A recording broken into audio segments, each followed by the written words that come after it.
Hi friends, garage മിനിയുടെ പുതിയൊരു വീഡിയോയിലേക്ക് എല്ലാവർക്കും സ്വാഗതം. അപ്പോൾ ഇന്നത്തെ നമ്മുടെ വീഡിയോ എന്തെന്ന് വെച്ച് കഴിഞ്ഞാൽ, നമ്മുടെയൊക്കെ യാത്രയിൽ നമ്മൾ പലപ്പോഴും ശ്രദ്ധിച്ചിട്ടുണ്ടാവും, നമ്മുടെ മുന്നിൽ യാത്ര ചെയ്യുന്ന ട്രക്കിന് ബാക്കിലൊക്കെ ആയിട്ട് ഇരിക്കുന്ന ഓൺ ഓക്കെ പ്ലീസ് എന്നുള്ളൊരു വാചകം. അതിൽ ഓൺ പ്ലീസ് നമുക്കൊരു മുന്നറിയിപ്പായിട്ട് മനസ്സിലാക്കാം, പക്ഷേ അതിൻ്റെ ഇടയ്ക്ക് എന്തുകൊണ്ട് ഈ ഓക്കെ വന്നു നമ്മളൊക്കെ പലപ്പോഴും ചിന്തിച്ചിട്ടുണ്ടാവും.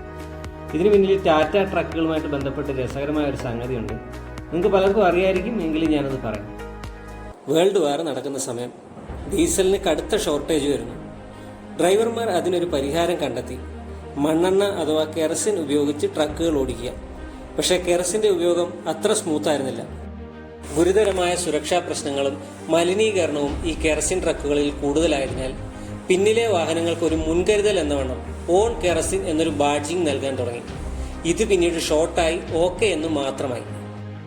നമ്മളുടെ ഇന്ത്യയിൽ ആദ്യമായി ട്രക്ക് നിർമ്മിക്കാൻ തുടങ്ങിയ ടാറ്റ മോട്ടോഴ്സ് ഈ ഓക്കെ സിംബൽ അവരുടെ ലോഗോയ്ക്കൊപ്പം ചേർത്ത് വെച്ചു. ഇതേ സമയത്ത് ടാറ്റ മോട്ടോഴ്സിന്റെ സഹോദര സ്ഥാപനമായ ടാറ്റ ഓയിൽ മിൽസ് കമ്പനി അവരുടെ ഓക്കെ സോപ്പ് അവതരിപ്പിക്കുന്നു. ഇന്ത്യൻ സോപ്പ് വിപണിയുടെ ഒരു മേജർ ഷെയറും ഹിന്ദുസ്ഥാൻ ലിവറിന്റെ ലൈഫ് ബോയ് അടക്കി വാണിരുന്ന കാലം. മാർക്കറ്റ് പിടിച്ചടക്കാൻ പരമാവധി പരസ്യം ചെയ്യുക എന്നുള്ളത് ടാറ്റയ്ക്ക് ആവശ്യമായി വന്നു. മാർക്കറ്റിംഗ് ഡിപ്പാർട്ട്മെന്റിന് മറ്റൊന്നും ആലോചിക്കേണ്ടി വന്നില്ല. വിറ്റുപോകുന്ന ടാറ്റയുടെ എല്ലാ ട്രക്കുകൾക്കും പിന്നിലായി ഓക്കെ ടാറ്റ എന്ന ബാഡ്ജിങ്ങിന്റെ കൂടെ ഓക്കെ സോപ്പിന്റെ ലോഗോ ആയ ഒരു താമരപ്പൂവും കൂടി ചേർക്കുക. ഇന്ത്യൻ ട്രക്കുകളിൽ ഒരു പൂക്കാലം തീർത്ത തീരുമാനമായിരുന്നു അത്.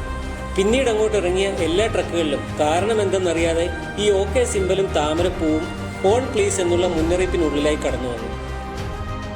വർഷങ്ങൾ പലത് കഴിഞ്ഞു. വിപണിയിൽ പിടിച്ചു നിൽക്കാനാകാതെ ഓക്കെ സോപ്പ് പിൻവലിഞ്ഞു. ടാറ്റ ഓയിൽ മിൽസ് കമ്പനി പോലും അവരുടെ കോമ്പറ്റീറ്ററായ ഹിന്ദുസ്ഥാൻ ലിവറിന്റെ കയ്യിലെത്തപ്പെട്ടു. എന്നാൽ ഇന്നും നമ്മളുടെയൊക്കെ കൺമുന്നിൽ ഈ ഓക്കെ ടാറ്റ നമ്മോടൊപ്പം ജീവിക്കുന്നു. ഈ അടുത്ത കാലത്ത് മഹാരാഷ്ട്ര പോലുള്ള സംസ്ഥാനങ്ങളിലും മറ്റും ഈ തെറ്റായ മുന്നറിയിപ്പിനെതിരെ നടപടിയെടുക്കുന്നതും പുതിയ ബ്രാൻഡുകളുടെ വരവും ഈ ഓൺ ഓക്കെ പ്ലീസ് ബാഡ്ജിങ്ങിന് കുറവ് വരുത്തിയിട്ടുണ്ട്.